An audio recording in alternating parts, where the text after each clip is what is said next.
Mga boksingerong hinahangaan at iniidolo mo noon, nasaan na kaya sila ngayon? Kung bago ka pa sa channel ko, ay huwag kalimutang mag-like at mag-subscribe sa aking YouTube channel, at pindutin ang notification button para sa mga bagong updates ng aking mga susunod na videos. Marami ang nagsasabing ang kasikatan ay pansamantala lamang.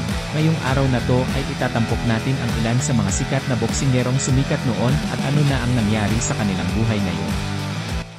Si Jemuel Divino o mas kilala sa ring name na Jim Rex Haka, ay pinanganak noon Hunyo 16,178 sa Dumaguete City.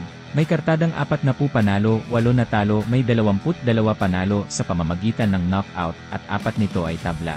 Nagbigay ng iba't ibang kampyonato sa super lightweight division, kung saan siya mas nakilala nung sagupain niya ang minsay naging hari ng division na si Juan Manuel Marquez na kilala sa buong mundo ng boxing.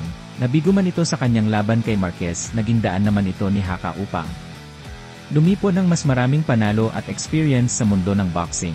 Hindi man naging world champion, ay masaya namang namumuhay si Haka bilang isang traffic enforcer sa Talisay City sa Cebu, kasama ang kanyang asawa at mga anak.